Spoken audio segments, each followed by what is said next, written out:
चलिए, आज के सेशन में हम लोग जिस बारे में बात करने वाले हैं वो शायद हमें स्कूल में पढ़ा दिया जाना चाहिए था, बट और एजुकेशन सिस्टम जिससे हम लोग सब लड़ते हुए यहाँ तक पहुंचे, वहां हम लोगों को फाइनेंशियल नॉलेज नहीं दी गई। सर, आज हमें क्यों सीखना है या आज हमें क्यों रिक्वायरमेंट है उस फाइनेंशियल नॉलेज की, ये सबको अच्छे से पता है क्योंकि हम अब अर्निंग पर्सन हो चुके हैं। कुछ कमा रहे हैं but problem is this, sir बचता नहीं। बचेगा क्यों नहीं? क्योंकि हमारा फाइनेंशियल मैनेजमेंट उतना अच्छा नहीं। एक स्टोरी से हम लोग आज की क्लास की आज के सेशन की शुरुआत करते हैं। It's a very simple story. England में बहुत बारिश होती है जनरली, बट अचानक एक दिन इंग्लैंड में क्या हुआ कि पीने के पानी की एकदम कमी आ गई। तो गवर्नमेंट को लगा इस साल बारिश भी बहुत अच्छी हुई, हर साल पानी की कमी भी नहीं होती, तो इस साल अचानक ऐसा क्या हुआ? उन लोगों ने चैलेंजेस को देखा तो पता चला कि पानी की पाइपलाइन में बड़े बड़े छेद हो गए। उन छेद की वजह से पानी सप्लाई नहीं हो पा रहा और पानी रुक नहीं पा रहा। सेम यही छेद हमारे फाइनेंस सिस्टम में भी। हम लोगों के पास पैसा आता है, इनकमिंग होती है, बट हम लोगों का प्रॉपर प्लान नहीं है, इसलिए वो जुड़ नहीं पाता, इसलिए हम लोग उसको सेव नहीं कर पाते। पैसे का बहुत छोटा सा नियम है कि पैसा पैसे को खींचता है। एक और छोटी सी बात, जब हमारे पास पैसा होता है तो हम लोग कहते हैं ना कि बहुत बेसिक थिंग है कि जब हमारे पास समय होता है तो समझदारी नहीं आती, और जब समझदारी आती है तब समय जा चुका होता है। प्रॉब्लम क्या है? प्रॉब्लम को हम लोगों को फेस करना है, उसको समझना है और उसको कैसे इम्प्रूव करना है वो हम लोगों को आज के सेशन में सीखना है। हम लोग सब कुछ ना कुछ अर्न करते हैं, चाहे थोड़ा करें, चाहे कम करें, चाहे ज्यादा करें, बट ये गारंटी है कि आज हम लोग जिस एज में हैं, 25 साल, 26 साल, यहाँ से अगर हम लोग हमारे फाइनेंशियल प्लान को समझ पाए या फाइनेंशियल मैनेजमेंट को सीख पाए, तो आने वाले 60 साल जब हम लोग सोचते हैं कि जब हम लोग 60 की एज में रिटायर होंगे तब हमारे पास बहुत बड़ा अमाउंट होगा, तब हमारे पास सेविंग्स की रिक्वायरमेंट बहुत कम होगी, हमारा प्लान बहुत प्रॉपरली मैनेज हो पाएगा। ठीक है, स्टार्ट करते हैं। सबसे पहले हम लोग आज के सेशन की आज की सेशन में हम लोग बहुत छोटी छोटी 10 एक बातें करेंगे जिससे हम लोगों को ये पता हो कि हम लोगों को स्टार्टिंग कहाँ से करनी चाहिए और किस तरीके से करनी चाहिए।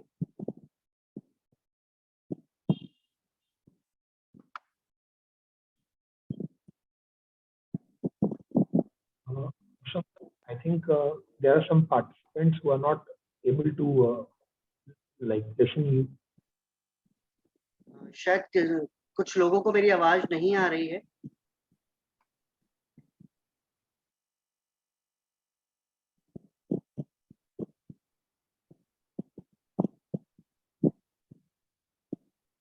I think Akshay is there who is not able to listen. Akshay और भानु ने शायद विद ऑडियो ज्वाइन नहीं करा है विनय सर, इसलिए उनको शायद आवाज नहीं आ पाएगी।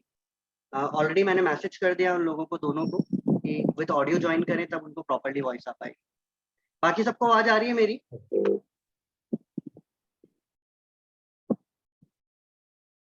चलिए, कुछ एक बातें। पहली बात तो ये कि हम लोग आज 25 to 30 की एज में हैं, सब लोग इस एज में हैं, सब लोग अर्निंग कर रहे हैं, सब लोग कुछ ना कुछ अर्न कर रहे हैं। मैं अर्न का मतलब ये नहीं बोल रहा कि हम लोग एक बहुत हैंडसम अमाउंट अर्न कर रहे हैं। हो सकता है शायद मेरी सैलरी 10,000 रुपये हो, शायद मेरी सैलरी 15,000 रुपये हो। अर्न का मतलब है कि हम लोग कुछ ना कुछ, हमारी सेविंग्स या कुछ ना कुछ एक ऐसा सोर्स है जहां से हम लोग पर मंथ कुछ ना कुछ पैसा कमा रहे हैं। ठीक है, ओके।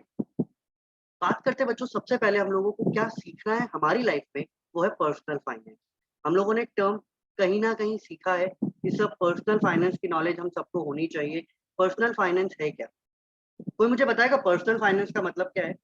जो लोग अपना वीडियो ऑन कर सकते हैं प्लीज वो वीडियो के साथ ज्वाइन हो, जिससे हम लोग का ये सेशन थोड़ा सा इंटरेस्टिंग हो। किसी को पता है पर्सनल फाइनेंस का मतलब क्या होता है?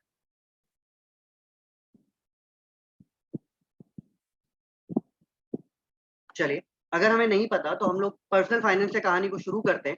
सर, कहीं ना कहीं से हम लोगों की इनकम आ रही है, उस इनकम का बहुत सीधा सा कॉन्सेप्ट है, या तो हम लोग सेव करेंगे या क्या कर देंगे, उसको एक्सपेंडिचर में खर्च कर देंगे या उनको खर्च कर देंगे। अगर हम लोग, मैं मान के चलता हूँ, अगर 20,000 रुपीज भी अर्न कर रहे हैं ना, तो आज की डेट में आज ही ये नियम बना लो, हम लोग 6 बैंक अकाउंट खोल लेंगे। 6 बैंक अकाउंट किस किस चीज के होने चाहिए? फर्स्ट, हमारा एक्सपेंडिचर अकाउंट, कि मुझे पता है मुझे इतने रुपए एक्सपेंस करने हैं। सेकेंड, मेरा सेविंग अकाउंट, मुझे इतना अमाउंट सेव करना है। थर्ड, मेरा इन्वेस्टमेंट का अमाउंट। अकाउंट खोलना है, मैं ये नहीं बोल रहा आपको इन्वेस्ट करना है इस अमाउंट को।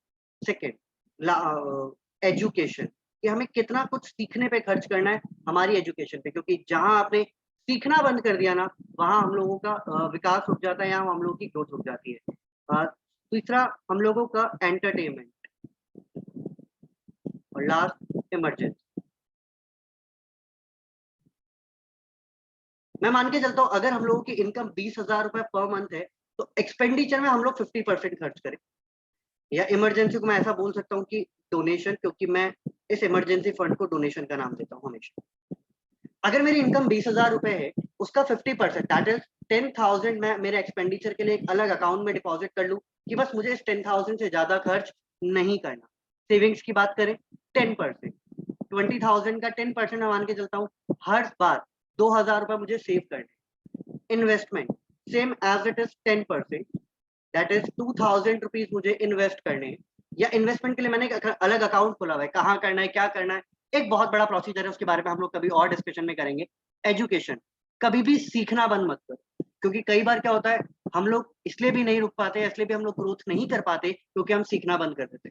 शायद हमारी कॉलेज लाइफ के बाद या हमारी एजुकेशन कंप्लीट होने के बाद हमने एजुकेशन पे 1 रुपए भी खर्च नहीं करा। One of my colleague Ranveer, जिससे मुझे एक चीज सीखने को मिली कि बुक रीडिंग पे हम लोगों को फोकस करना चाहिए, हमें बुक्स पे काम देना चाहिए। इसीलिए मैंने अब से, जैसा कि आप देख पा रहे हैं, मैं लाइब्रेरी में ऑलरेडी बैठा हूँ, तो मैंने बुक्स पढ़ना वापस से स्टार्ट करा। लास्ट 4 to 5 ईयर से मैंने शायद बुक पढ़ना बिल्कुल बंद कर दिया था, बट देन आफ्टर मुझे आज रियलाइज हुआ कि नहीं, बुक्स पे मुझे इन्वेस्ट करना है, बुक्स पे मुझे पैसे खर्च करने, और बुक्स मुझे खर्च करनी है। एंटरटेनमेंट, ऐसा नहीं है कि हमने कमाया और फैमिली के साथ या फ्रेंड्स के साथ उस टाइम को इन्वेस्ट नहीं करा या एंजॉय नहीं करा, तो एक एंटरटेनमेंट फंड भी हो हमारे पास, 2,000 रुपीज हम लोगों ने उस पर एक्सपेंडिचर कर दिए। डोनेशन, ये मेरा पर्सनली मानना है कि हम लोग जितना देते हैं वो उतना बढ़ता है, जितना देते हैं जितना डोनेट करते हैं उतना बढ़ता है। हमारे मन में डाउट आता है, सर इस 20,000 की सैलरी में बचता ही कुछ नहीं है, तो डोनेशन की बात, इन्वेस्टमेंट की बात, सेविंग्स की बात आप कहाँ से करते हो? मैं मान के चलता हूँ सर, हमारे को तो अगर मेरा 20,000 रुपए का इनकम है ना, तो मेरा खर्चा तो सर 22,000 रुपए है। मैं ये 2,000 रुपए तो सर जैसे तैसे कहीं ना कहीं से अरेंज करता हूँ, देन आफ्टर मैं यहाँ पर लगाता हूँ कि ठीक है मेरी सैलरी कभी लेट हो गई या पैसे नहीं आए, किसी से इमरजेंसी फंड में मैंने 2,000 रुपीज लिए, तो अगर आप 2,000 रुपए उधार ले सकते हो ना, तो फिर 2,200 रुपए भी उधार ले सकते हो। ये 200 रुपए इन्वेस्ट करना स्टार्ट करो इन 6 कुओं में। 200 रुपए का 50% मैंने खर्च के लिए रोक लिया, 10% 20 रुपए मैंने सेविंग्स अकाउंट में डाल दिए, 20 रुपए मैंने इन्वेस्ट कर दिए, 20 रुपए मैंने एजुकेशन में डाल दिए, 20% मैंने एंटरटेनमेंट में डाल दिए। बट ये स्टार्ट करो आज से, क्योंकि कई बार मैंने ऑलरेडी कहा कि जब समय होता है तब समझदारी नहीं होती, और समझदारी जब आती है ऑलरेडी समय जा चुका होता है। ठीक है, तो हम लोग बात करेंगे सेकेंड पॉइंट पे। सेकेंड पॉइंट क्या है सर? सेकेंड पॉइंट है सेविंग्स। एक मेंटोर मेरे साथ भी ऑलरेडी जुड़े हुए हैं, विनय सर, उन्होंने मुझे स्टार्टिंग में एक बहुत अच्छी बात कही थी जो मुझे सीखने को आज भी इंस्पायर करती है, कि सेविंग्स का मतलब क्या होता है।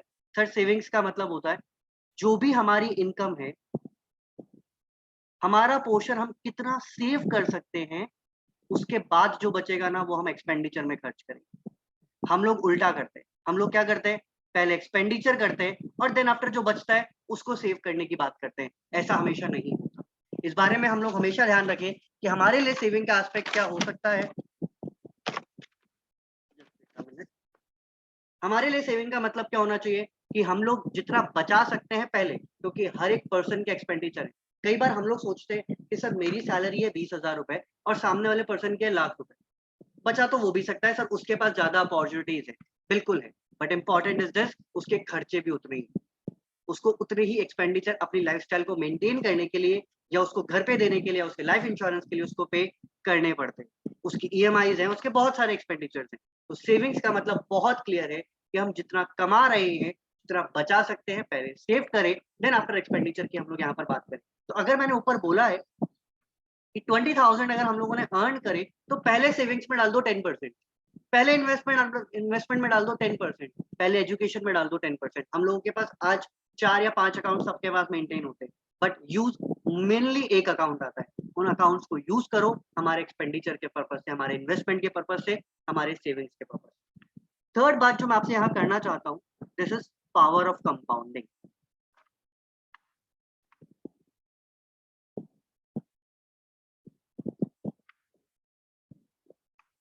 ये पैसे कमाने का ना गोल्डन रूल है, ये पैसे कमाने का एक गोल्डन रूल है।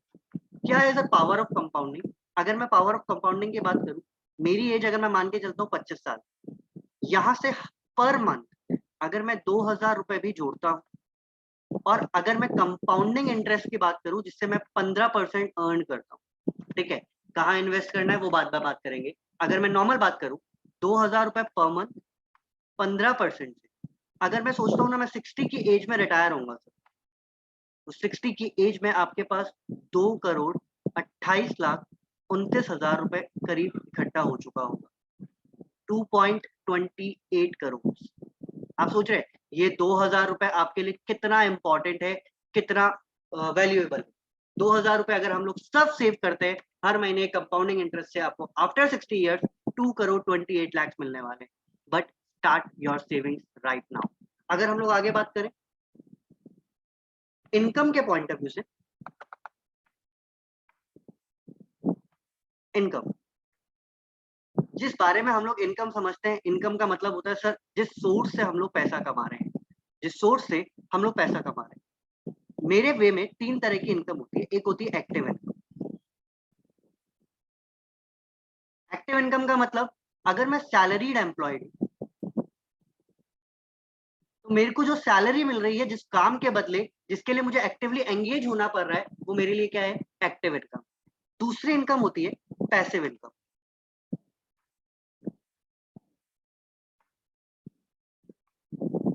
पैसिव इनकम क्या है? जिसके लिए मेरे को मेहनत नहीं करनी पड़ रही, वो ऑटोमेटिकली आ रही है। फॉर एग्जाम्पल मेरी रेंटल इनकम, सर रेंट हमारे लिए आता नहीं, अगर प्रॉपर्टी होती तो वैसे एक बात खत्म हो जाती।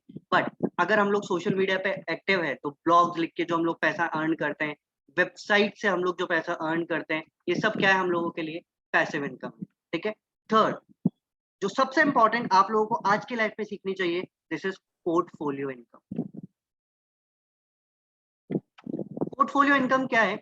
अगर हमने कहीं इन्वेस्ट किया है, शेयर्स में, डिबेंचर्स में, बॉन्ड्स में, वहां से जो हम लोगों को इनकम आ रही है, वो इनकम क्या है? वो हम लोगों की पोर्टफोलियो की इनकम।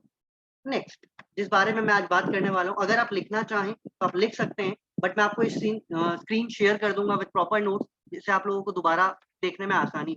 Third, budget. जो सबसे इंपॉर्टेंट एस्पेक्ट है, जो मैं देखता हूं कि हम लोग कभी नहीं बनाते। हम लोग क्या करते हैं, जो हमारी मेंटेलिटी है, अगर आज मेरी सैलरी आई 20,000, मैंने देखा कि यार 10,000 तो मुझे घर पे देने, रिमेनिंग बचे 10,000।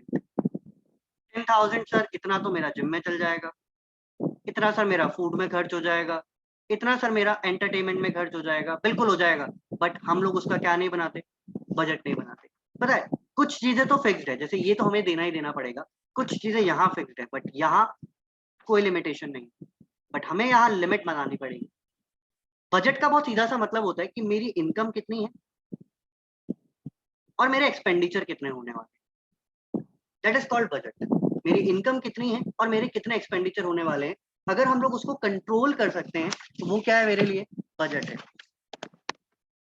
अब अगली बात जो मैं आपसे करने वाला हूं,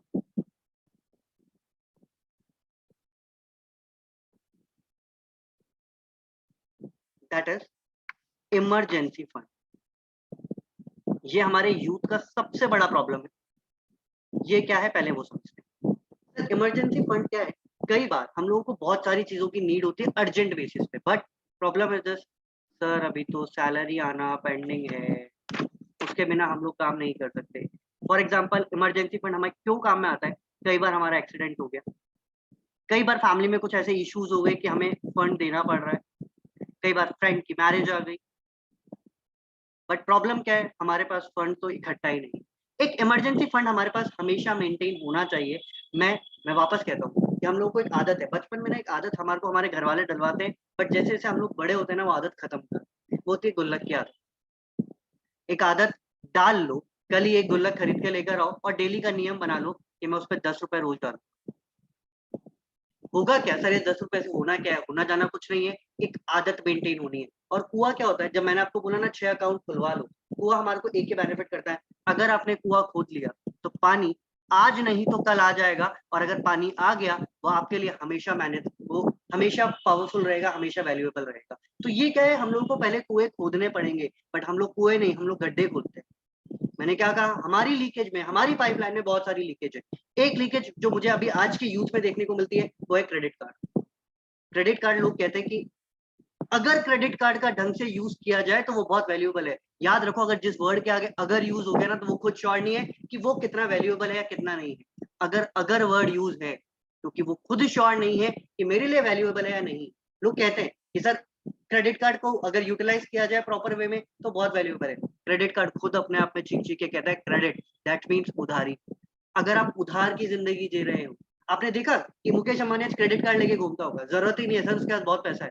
तो क्रेडिट कार्ड सिर्फ गरीब लोगों के पास होता है, जिनके पास पावर ऑफ मनी मैनेजमेंट नहीं होता, जिसके पास फाइनेंशियल मैनेजमेंट नहीं होता। अगर हमारे पास फाइनेंशियल मैनेजमेंट है, अगर हमारे पास प्रॉपर मनी है, तो याद रखो कभी आपको क्रेडिट कार्ड की रिक्वायरमेंट नहीं होगी। तो सर क्या आप ये कहना चाहते हैं कि क्रेडिट कार्ड लेना ही नहीं चाहिए क्योंकि हमारा सिबिल स्कोर अच्छा है, बट फिर भी हमें क्रेडिट कार्ड नहीं लेना चाहिए? लेना चाहिए, क्योंकि कई बार अगर आप यूएसए से कुछ परचेज करते हो या फिर आप ऑस्ट्रेलिया कहीं घूमने जाते हो, तो वहाँ पे डेबिट कार्ड नहीं चलता, वहाँ पे आपको क्रेडिट कार्ड होना चाहिए, बट उसका मिनिमम यूसेज, उसका मिनिमम यूज करें तो हमारे लिए बेनिफिशियल है। अदरवाइज, क्योंकि मैंने आज बहुत सारे यूथ को देखा जो मुझे ये कहते हुए मिलता है कि सर स्टूडेंट है, 1 लाख रुपए की लिमिट है उसके क्रेडिट कार्ड की, सर मेरे को तो, मेरी सैलरीड एम्प्लॉयड है बट मेरे को क्रेडिट कार्ड अलाउ नहीं होता।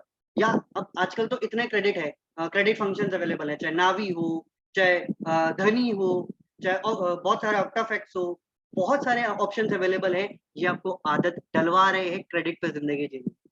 क्रेडिट पे नहीं, हमें जिंदगी जीनी है डेबिट पे। हमारा पैसा, हमारा इन्वेस्टमेंट, हमारी सेविंग और हमारे एक्सपेंडिचर, अगर ये आपके लाइफ में प्रॉपर मैनेज है, तो मान के चलिएगा आपको आने वाली लाइफ में कहीं कोई प्रॉब्लम फेस नहीं करनी पड़ेगी। अदरवाइज होगा क्या, यहाँ सैलरी आई और यहाँ एक्सपेंडिचर हो गए, सेविंग्स वापस से जीरो है, क्योंकि हमने उस ईएमआई की आदत डाली, हमने उस एक्सपेंडिचर को ऑलरेडी हमारे ऊपर क्रेडिट ले लेके इतना कर लिया कि हमारे को पता ही नहीं है कि हमारे को कहाँ सेविंग्स करनी है और कहाँ एक्सपेंडिचर करनी है। तो इमरजेंसी फंड हमारे पास हमेशा अवेलेबल होना चाहिए कि क्या पता कब कौन सी इमरजेंसी आ जाए। कोविड का किसी को नहीं पता था, आ गया, हमें मैनेज करना पड़ा। सेम यूजुअल बहुत सारे एक्सपेंडिचर्स है जो हम लोगों को इमरजेंसी फंड में मैनेज करते हैं। सेकंड, अगर हम लोग बात करें नेक्स्ट पॉइंट की, जो हम लोगों के लिए अब बहुत इंपॉर्टेंट है, that is insurance policy. I don't know कितने लोगों ने ले रखी है, कितने लोगों ने नहीं ले रखी। एटलीस्ट आप एक टर्म इंश्योरेंस जरूर लें, क्योंकि लाइफ का कोई भरोसा नहीं है कि हम कब तक चलें और कब तक ना रहें, बट उसके बाद जो फैमिली पे इम्पैक्ट आएगा वो बहुत खतरनाक होगा। कई फैमिलीज ऐसी होती है कि जो मेन अर्निंग पर्सन चल जाता है, देन आफ्टर उसकी फैमिली की कंडीशन बहुत खराब हो जाती है। टर्म इंश्योरेंस, अगर मैं बात करूं, आज हमारी एज कम है तो हमारा इंश्योरेंस प्रीमियम भी कम। आप दो तरह की पॉलिसी ले सकते हैं, एक टर्म इंश्योरेंस आपके लिए, और फैमिली के लिए हम लोग ले सकते हैं हेल्थ इंश्योरेंस। अगर नहीं है तो जरूर से लें, ठीक है। क्या है, ये हमारा इन्वेस्टमेंट है जिसपे हमें रिटर्न्स नहीं मिलेंगे, बट ये हमारी तब हेल्प करेगा जब हमारे साथ कोई खड़ा नहीं हो। अगर आज हम बात कर सकते हैं, कोविड हो गया, हमारी फैमिलीज में हम लोगों ने बहुत सारी सिचुएशन देखी कि अगर हेल्थ इंश्योरेंस हम लोग अगर तब लेना चाहें तब कभी नहीं मिलेगा, बट अगर आपने आज से स्टार्ट किया और कभी हमें रिक्वायरमेंट हुई, तो ये हेल्थ इंश्योरेंस आपके लिए बहुत इंपॉर्टेंट होने वाला है। ये इंश्योरेंस आपकी तब हेल्प करेगा जब आपके साथ कोई खड़ा नहीं होगा, क्योंकि मनी का बहुत सीधा सा कॉन्सेप्ट है। मनी है एक पेपर ऑफ पीस, ठीक है, पेपर है, बट वो एक ऐसा पेपर है जो आपको कभी डस्टबिन में देखने को नहीं मिलता। ये वो पेपर है जो हमारी तब हेल्प करेगा जब हमारे साथ कोई नहीं खड़ा हो। पैसा भगवान नहीं है, पर भगवान से कम भी नहीं। नेक्स्ट, एक और छोटी बात मैं आपको बोलना चाहूंगा, सर हमारे को उधार लेना चाहिए या नहीं लेना चाहिए। हमारे मन में बहुत सारे डाउट्स हैं, जैसा कि अभी मैंने क्रेडिट कार्ड के रिगार्डिंग बोला। एक होता है गुड डेट, एक होता है बैड डेट। गुड डेट्स क्या है, जो हमारी एफिशिएंसी इंक्रीज करे,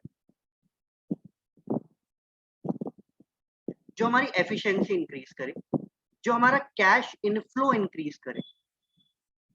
आज के टाइम पे हम लोग ना 90% बैड डेट्स लेते हैं। सर हमने लोन लिया हुआ है, किस लिए? सर मोबाइल लेना था। सर हमने लोन लिया हुआ है, सर क्यों? सर क्योंकि ना हमें लैपटॉप अच्छा लग रहा था, एक लैपटॉप लेना था। सर हमें ना अच्छे क्लोथ्स लेने थे, इसलिए हमने क्रेडिट कार्ड यूज कर लिया। ये सब क्या है? बैड डेट्स है। अगर कोई मुझे ये बोले ना, सर मुझे एक नया बिजनेस स्टार्ट करना था, मैंने इसलिए लोन लिया, सर मुझे एक बिजनेस आइडिया था, एक स्टार्टअप आइडिया था, इसलिए मैंने लोन लिया। सर मुझे मैंने कोई गैजेट इसलिए परचेज करा क्योंकि मुझे वहां लग रहा था कि अगर मेरे पास ये गैजेट होगा तो मैं अपना जो वर्क है बहुत एफिशिएंटली कर पाऊंगा, बहुत इफेक्टिवली कर पाऊंगा। ये क्या है? ये हमारे लिए गुड डेट है और कुछ हमारे लिए बैड डेट है। 9 पावर ऑफ इन्वेस्टमेंट। इन्वेस्टमेंट क्या है? हमें स्टार्टिंग करनी है किस चीज की? आज छोटे छोटे गोलक, छोटे छोटे अकाउंट्स की। आज वो अकाउंट या गोलक हमारे लिए रखना शायद थोड़ा सा टिपिकल हो जाए, बट वो सेविंग्स हम लोग अकाउंट्स में रख सकते हैं। अगर हम लोग, हमारे को लगता है कि सर अगर मेरे 6 अकाउंट खुल गए तो क्या इनकम टैक्स पे रेट पड़ जाएगी? ऐसा कुछ नहीं होगा। अगर हम लोग सेल्फ ट्रांसफर कर रहे हैं हमारे एक अकाउंट से दूसरे अकाउंट में, आपको कभी कोई इनकम टैक्स का इम्प्लीकेशन नहीं आए। बट याद रखो, जैसे ही सैलरी क्रेडिट हो वैसे ही वो 6 अकाउंट में डिस्ट्रीब्यूट हो जाए। अगर आपको मंथली पैसा मिलता है तो मंथली, और अगर आपको पैसा मिलता है वीकली तो वीकली। हो सकता है 90% इस बात को मेरी इग्नोर कर देंगे, क्योंकि मैं बात कर रहा हूँ सिर्फ उन 10% लोगों के लिए जिनसे मैंने ये बातें सीखी। अगर मैं 10% लोगों की लाइफ में भी ये चेंजेस ला पाया कि अगर मैंने स्टार्टिंग करी यहाँ पे, जैसे मैंने स्टार्टिंग में बहुत पहले बोला कि ये सब चीजें मैंने सीखी, कहाँ सीखी? या तो बुक से या किसी को सुन। बट हम लोगों से नहीं सिखाई गई ना स्कूल में, क्योंकि ये बातें स्कूल में सिखाई जानी चाहिए। ठीक है, तो हम लोग आज के सेशन को यहाँ एंड करते हैं। उससे पहले मैं चाहूंगा कि हम लोग सम अप करें आज के सेशन को। क्या आपकी कोई डाउट्स है? आप कुछ पूछना चाहें तो मुझसे पूछ सकते हैं। Anyone else?